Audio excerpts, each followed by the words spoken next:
Papa est back.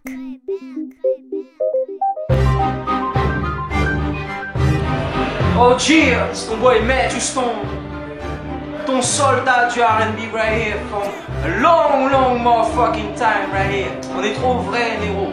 Basketblanche.com, Matthew Stone on the track, 971.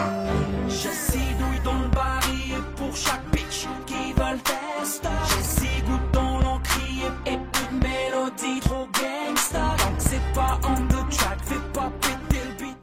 L'artiste va super bien. Ok. Ouais, l'artiste va super bien tant qu'il a une MPC entre les mains et qu'il fait sa vie. L'artiste va trop bien. Nice. Toi qui es hip, toi qui es lover, tu Ah ben, Matthew Stone, on va dire soldat du R&B, on va dire. Voilà, principalement, maintenant je suis un musicien aussi, plus généralement. Et donc, bah voilà, 5 albums à mon actif. Premier en 99, deuxième en 2001, le troisième en 2003, le quatrième en 2006 et le cinquième en 2010. Voilà. Et voilà, donc on a été, on va dire, un maillon de la chaîne du R&B français, on va dire, voilà, dès son départ. Il y a eu des gens avant qui nous ont aidés à, on va dire, propulser le truc. Et puis nous, on a essayé de l'amener aux oreilles du grand public. Après, le grand public, on a fait ce qu'il en a fait, tu vois. Mais voilà, soldat du R&B.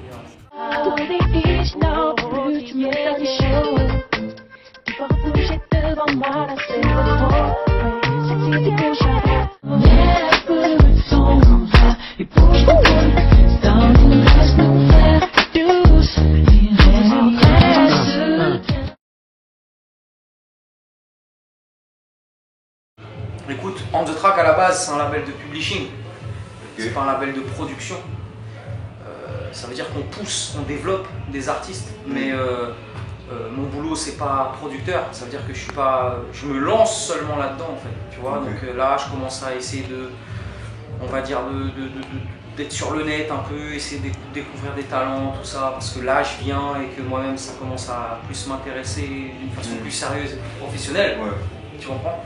Mais ceci étant, à la base, c'est un label de publishing, donc d'édition, et on a plus découvert des compositeurs que des chanteurs. Voilà.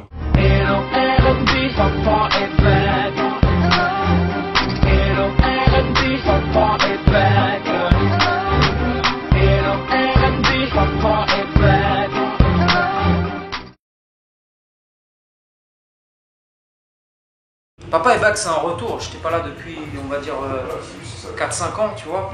Donc, pourquoi j'ai décidé de le faire que sur Internet et sur mon site? Parce que j'avais envie de fidéliser mes fans, plus que fidéliser le marché, en vérité. Et signer dans une maison de disques et tous les pataquès, tu vois. Je voulais plus un truc familial qu'un truc, voilà. J'avais besoin de me remettre dedans tout simplement, et Papa est back parce que putain, Papa est back, my nigga. Tout simplement. Papa dans quel sens? J'ai pas besoin de, tu vois, de polémiquer 500 ans sur ça. Tu vois, j'estime que j'ai fait un putain de boulot pour ce mouvement et qu'à un moment donné, voilà, man, the king is the king. That's it. Et s'il y a un mec qui est là et qui estime que, voilà, qu'il vienne. Il vient de dire que c'est lui. Qui viennent, on se bloque dans une pièce, on met une MPC à chacun, mais moi je suis pas qu'un chanteur, il faut aussi savoir ça. C'est-à-dire que le public français il a tendance à tout prendre comme un amalgame, tu vois, parce qu'il y a un mec qui est là et qui fait le pantin devant la télé, qui danse et qui fait nanani. Moi je suis pas à tous ces trucs-là, moi je suis un putain de musicien mon frère, tu vois. Ça veut dire que tu mets n'importe quel instrument, tu mets n'importe quel ordinateur, tu me dis de composer un sonore, je te le réalise de la première seconde à la dernière seconde. De A à Z, ma mère.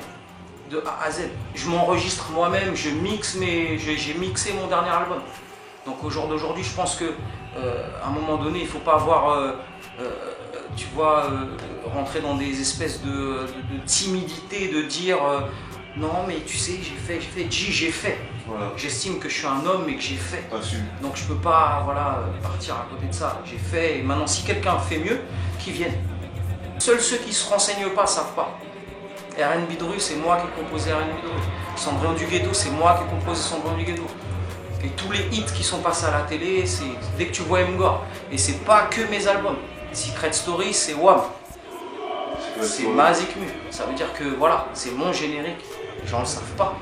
Je fais tout et n'importe quoi. Je suis un musicien. Gauche, droite, gauche, droite, gauche, droite. Tu sais, un artiste, il vit pas que sur les ventes de disques, il vit sur la SACEM, il vit sur les shows, il vit sur les tournées, il vit sur tout. Donc, je pense que Papa Ebak, j'ai voulu déjà, avant tout, fidéliser mon public parce qu'il le mérite et qu'il a fait ce que je suis au jour d'aujourd'hui là, right now, tu vois. Maintenant, après aussi, j'ai aussi voulu être entrepreneur parce que j'ai mûri, j'ai pris de l'âge et qu'à un moment donné, tu aspires à autre chose que chanter, faire des clips. Tu vois ce que je veux dire? Tu as envie de t'investir un peu plus dans des trucs, tu vois, produire tes disques, quand ils arrivent chez toi, putain, t'es content. Voilà, donc on a voulu pousser le truc au plus loin. Donc là, au jour d'aujourd'hui, Papa Ebak est presque hors, tu vois, pas très longtemps.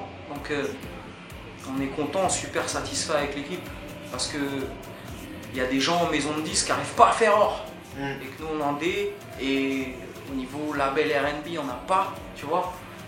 On arrive à générer et à réunir un public qui nous suit et qui arrive à nous donner la ce fort pour faire qu'on continue à faire ce qu'on a envie de faire et ce qu'on aime faire. Je veux une plastique, une belle plastique. Il n'y en a plus, ma mène. Il n'y a plus de R&B Il n'y en français. a plus, ma mène. Il n'y en a plus. Et si je donne des noms d'artistes, est-ce que tu peux me dire? Est-ce que j'ai qualifié comme R&B ou pas? Ouais. C'est ça? Pas de problème. Matt, pourquoi? C'est du R&B pour toi ou pas? De la variété. C'est de la Il variété. fait bien son taf, tu vois, il a une image. Mais il vient de faire or, on vient de faire or. Il est en maison de disques, il est tous les jours à la télé, on n'est jamais à C'est la la même télé. chose en fait. Je te dis Karim, Rien à dire à R&B. Wallen, Rien à dire à R&B. Shine. Plus R&B, ma mère. Plus R&B. Elle a Comment ça? commencé R&B un peu, Et mais elle est plus plus maintenant. R&B, non. Non. Léa Castel. Très très bonne artiste. Putain de chanteuse, putain de pianiste. Mais je crois que même elle se ressent pas à R&B. Je pense qu'elle, elle est ailleurs. C'est une artiste. Il m'en reste deux. C'est une artiste. Sherifa Luna. C'est pas R&B. C'est la pas variété. R&B? La variété pour moi. J'attends Zao parce que Zao, ça a Ouais. été l'une des dernières vraiment artistes à faire du R&B. Tu vois. Mais go, pour ça, chill. Moi, c'est Riley et Kers. On va dire que Jackson m'a fait rêver, mais ensuite, Riley et Kers m'ont mis dans une réalité artistique qui était plus touchable pour moi. Tu vois, Jackson, c'était trop intouchable. J'ai jamais été très dense et il chante comme un dieu. Ouais. Tu vois. Et voilà, après, Riley et Kers, ils m'ont beaucoup plus parlé parce que Riley a toujours eu ce côté hip-hop. Parce que moi, ça a toujours été ça en fait. Tu vois, de jongler entre les deux. Tu vois, je suis un chanteur, mais de temps en temps, tu peux m'entendre kicker des trucs hip-hop. Ce qu'en France, ils font pas forcément, tu vois. Mais les deux, vraiment, c'est ça. Maintenant, récemment, là, écoute The Weeknd, de House Ballon ou de Ballon House. C'est un truc de ouf qui vient de sortir, tu vois. Ça pète à Miami, tu vois. C'est très...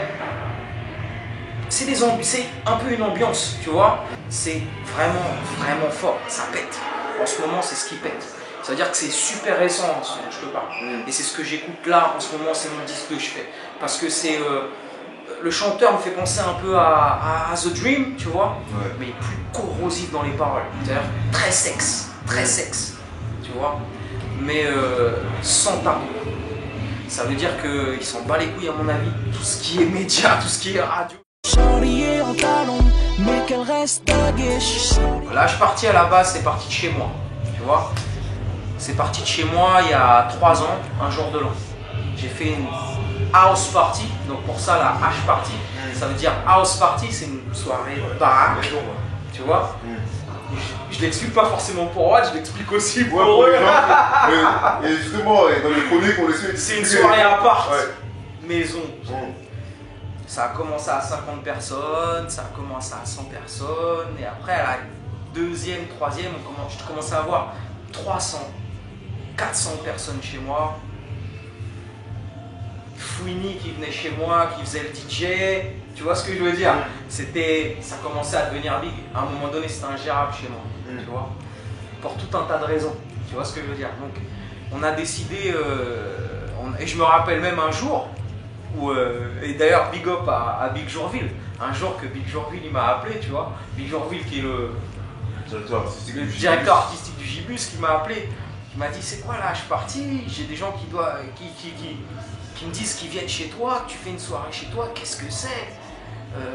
Voilà, ça serait bien voilà, qu'on discute, qu'on essaie de faire ça. Après, bon, je kiffe le Gibus, c'est pas le Gibus, j'ai été performer plusieurs fois là-bas, tu vois. Donc, et j'irai encore performer là-bas, tu vois. Parce que c'est l'essence du hip-hop, le Gibus, tu vois ce que je veux dire? C'est, voilà, indémodable. Malgré tout, c'était pas mon concept, tu vois. Mon concept, je voulais rester dans un concept house, tu vois. House party, il fallait toujours que ça reste toujours dans une baraque et pas dans un club. J'ai fait ça à un moment donné au Milliardaire, ça n'a pas forcément collé, tout ça, bon voilà, et puis même moi, ça m'allait pas forcément, même si le club est bien, même si Narbé, c'est un mec super carré, un mec super cool, mais c'était pas ce que je voulais, tu vois. Et puis un jour, on est tombé sur un château, tu vois, et c'était pile poil ça que je voulais. Et en même temps, un King G. C'est dans un château qui fait sa soirée, ma mère. Le roi. Straight up. Il n'y a que le roi qui fait sa soirée dans un château. Donc voilà, après, voilà, on est conscient que c'est pas un truc facile à organiser, on est loin de Paris. Mais on prendra le temps, c'est tous les mois on fait la H-Party, tu vois. Donc la prochaine c'est le 18 juin. Tous les mois on fait la H-Party maintenant, on est dans le château, on est bien positionné, on est là. Et ça viendra petit à petit, voilà, il y a des potes à moi qui vont arriver là, des artistes, différents man qui vont arriver là.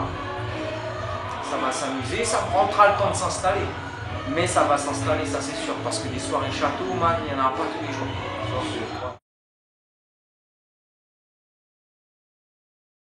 Moi je suis un... Tu sais, Puff quand il fait des soirées, c'est pas un organisateur de soirée. Tu vois ce que je veux dire? Il fait des soirées parce qu'il a envie de faire des soirées. Moi je m'amuse là, ma mère. Tu vois ce que je veux dire? Je m'amuse, ma mère.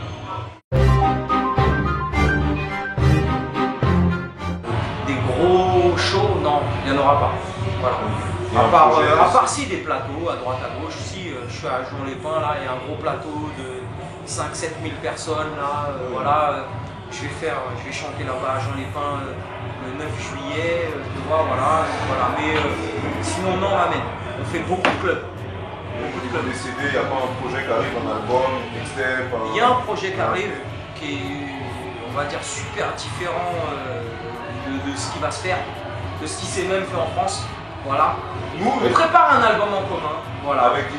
Avec Green. On prépare on prépare un album en commun avec Green. Voilà. Donc voilà, on est sur un truc ensemble, on a déjà quelques titres d'enregistrés.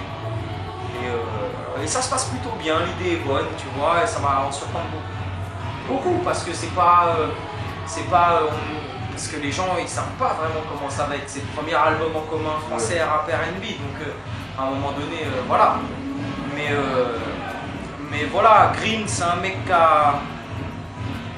a une espèce, c'est un genre de visionnaire, un mec. Tu vois, derrière Sazikmul, tu sais, Sazikmul représente le dingue en fait. C'est un visionnaire. Il est en France sans l'être. Basketblanche.com, plug-toi ma mère. Plug-toi pour de bon. C'est hip-hop, c'est vrai. C'est R&B, c'est vrai. C'est ton boy Matthew Stone on the track. Shit,